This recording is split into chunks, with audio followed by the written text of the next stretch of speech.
start off with a matrix of the different materials at this size, and you gradually draw it down until you get a small, you can see one of these little fiber bundles here.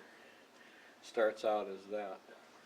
Oh, okay. So it gets drawn down to a very, very fine wire. This right here, starting out like this, becomes what, one of these? Yeah, one of these little strands. One of these little strands that you see in here. That becomes superconducting material. Well, it's this strand actually. Oh, okay. But it's kind of amazing that it retains its the internal structure of you need, when the superconducting material goes non-superconducting and you've got current flowing through it, you need some place for that current to end up, and so you need the little copper sheathing in there to kind of protect it when it fails out of being superconducting. Yeah. Otherwise, that'd be a lot of energy would come out. A lot of it essentially burns the superconductor. Oh, okay. In fact, that's sort of what went on when the LHC had their accident. Oh, okay. Was they had all this current flowing in the superconducting coils, and when part of it What went normal. What is this actual material then, the center, and these little tiny pieces then? Down here, let's see. This is niobium titanium. Niobium titanium, okay. And it's in copper. And it still has to be, it's not like at this temperature it's not a superconductor, you do have to cool it down, right? Yeah, it has to be, the tevatron runs at about 4 degrees absolute, if I remember Okay. right. So we're still a ways away from room temperature superconducting wires, which will be nice if we reach that point. 270 degrees centigrade below zero. Yeah, there are materials that are superconducting at higher temperatures than that, but they don't carry as much current. Okay. As you get to higher currents, it tends to drive the materials into normal conduction. And so this is a model, a mock-up of what you'd see if we were underground. Okay. This was the original ring that was built in the tevatron to collide beams.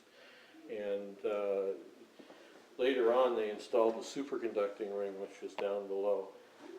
And in fact, in a lot of places in the ring, these top magnets are gone, and all that's left is the ring down below.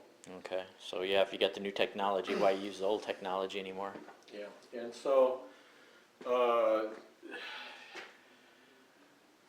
there are buses in the ring that carry the electric current to power magnets, and you can see insulated, but not insulated from us. So you have to turn off and lock out the power before you go down there to make sure that you don't accidentally electrocute yourself from the power, and also carry the water to cool magnets.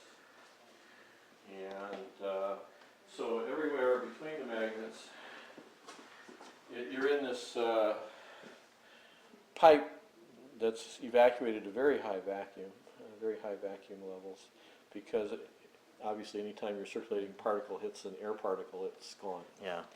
So you don't want that. You want it at very low voltage. And so you have radiation monitors and small corrector magnets and vacuum pumps everywhere around the ring.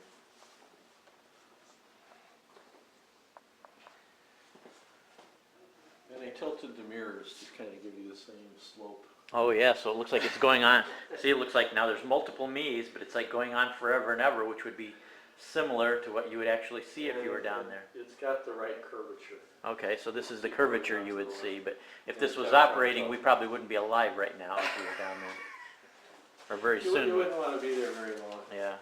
Now this, actually inside this channel piece right here, we would have the little shielding and alternate shielding open.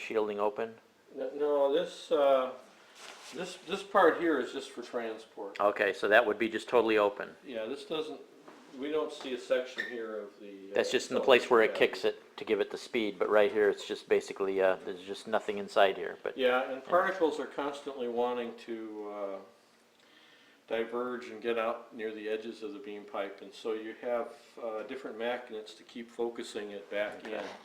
And this probably These are small, looks like your typical magnet. this is a small corrector magnet. This one's in the shape of a quadrupole magnet Okay. that actually does focusing, defocusing. Oh, like squeeze, it actually squeezes it or something, you would say? It squeezes it in one plane at a time, either vertically or horizontally, and Okay. de-squeezes in the opposite direction. Oh, But by okay. having several squeeze, de-squeezes, you can actually get an overall squeeze in both directions. Okay. So,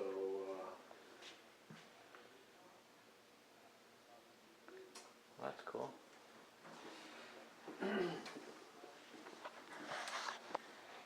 and if I didn't, the big magnets are just to do the bending of the beam. Oh, the super large magnets like this one right here. This one right here and the one down below it. Okay. Would be the ones to keep turning it in a big ring. And as you get to higher and higher energy particles, you need stronger and stronger magnets or longer path length through the magnets in order to bend the beam in a circle. And that's why the beam rings progressively get bigger. Is because there's about a factor of 15 higher energy or momentum in each of the accelerators. So it has to scale bigger.